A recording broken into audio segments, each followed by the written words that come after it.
Hi guys! Welcome back to my channel, the I Teach channel, and today I'm going to teach you how to assemble the ring light. Ayan. Pero ang gagamitin ko ngayon guys, Tagalog, okay? Filipino version tayo ngayon. It's because, kasi nga, gusto ko maintindihan ninyong maigi kung paano ito i-assemble kasi medyo mahirap siya. So, ito kahapon, supposed to be unbox ko ito. Pero binuksan na ng aking napakabait na anak. Alright. So, ito na siya guys. Meron tayong, kung kayo i-order sa Lazada, ito kasi in-order namin ito sa Lazada. So, ito yung ring light kasi we are going, gagamitin namin ito sa aming mga photo shoots at sa aming video shoots. Okay, so meron tayong dalawang boxes doon. So, ang unang box ay yung tripod. Paano natin gagawin yung tripod? So, una madali lang to. So, dito, luluwagan nyo lang, guys. Ito, luluwagan mo. Tapos, hihilahin mo siya sa baba. Ayan.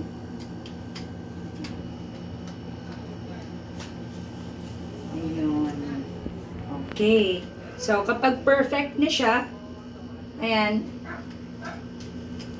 iaano mo na, ita-tighten mo na. Okay. So, ayan. So, sisiguraduhin lang na tatayo siya ng maayos. Tapos, kung gusto mong pataasin, syempre, luluwagan mo ulit. Tapos, hihilahin mo lang. Okay, hihilahin mo siya pataas. Ayan. So, ayan, perfect na to. Kung nakaupo ka lang naman, okay, so tama na to. And then, dito, paano ba natin to ilalagay? Ito yung susunod na box. Ito yung ring light. Okay, guys. So, dito sa tripod, paano natin siya ilalagay sa tripod? Madali lang. So, kukuhanin nyo lang to. Ito nakalagay dito. So, kukuhanin nyo yan. Tapos, itatago nyo rin for future use. Kung sakaling itatago nyo na yung, yung tripod. Tapos, itong ring light natin, madali lang. Hanapin mo lang dito yung butas. Ayan, may butas siya. And then, it will fit here. Ayan. Tapos, ikutin mo lang. Ikot-ikot. Ayan. Hanggang sa sumikip siya. Okay.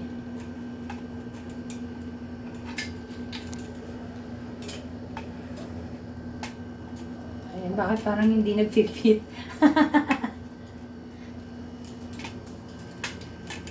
Lagot na. Parang ayaw mag-fit. Lalagot si Lorne. Okay.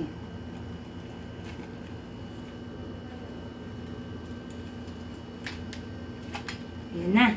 Ay, salamat. Nag-shoot na siya. Ayan. So, okay na. Very good. Ayan. So, ayan na guys. Nakatayo na ang ating ring light. Ngayon, paano natin naman ilalagay ang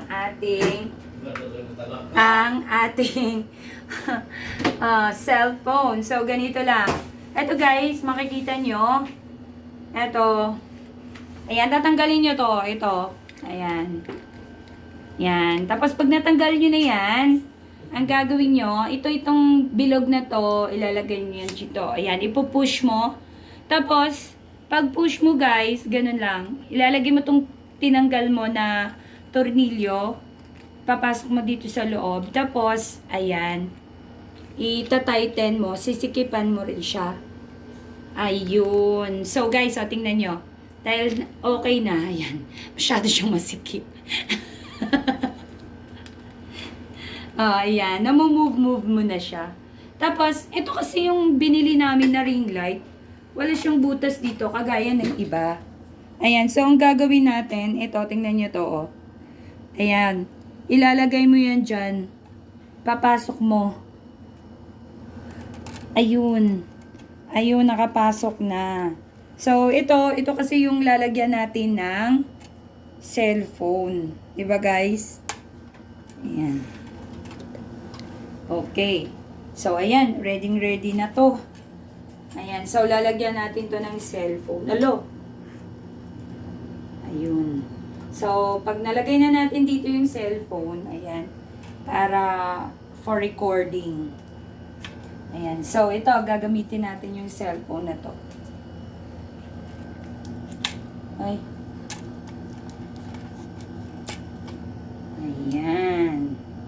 diba? Okay na siya. Ngayon, i-test na natin kung gumagana ba yung ring light natin.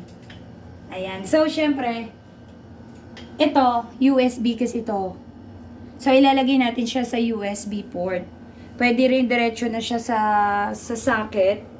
Okay, charge natin. Pero ito, ang gagawin ko, ayan, nakita nyo naman, ang dami naming laptops. Ilalagay natin sa USB port para gumana siya. Ngayon guys, i-check na natin kung gumagana ang ating ring light. So, i-close na natin, turn off na natin. Ayan. So, hindi kasi gabi ngayon guys eh. Okay. So, ito guys, may makikita kayo dito na ilaw naman siya. Ayan, i-on na natin. Charan! Nakita nyo na ako? Okay. So, ito guys, may negative dito at saka positive. Okay, itong negative, kung gusto mo siyang pahinaan, ayan, makikita nyo naman. Humihina yung lights. Ayan. So, negative yan. Pero, kapag pinindot mo yung positive, ayan, itong positive, ayan, kapag pinindot mo yan, ayan, nalakas yung ilaw. As in, super ganda na ng ilaw. Ito guys, ang kagandahan ng ng ring light na to, meron din siyang mag-change ng color. Pwede siyang yellow. Ayan. At saka blue-white. White at blue-white. So, tatlo yung color niya. Okay? Yellow, white, and blue-white. Ayan. So, guys, ayan, nakita nyo naman. Siyempre, kung gusto niya ng hindi nyo na gagamitin, i-off nyo lang.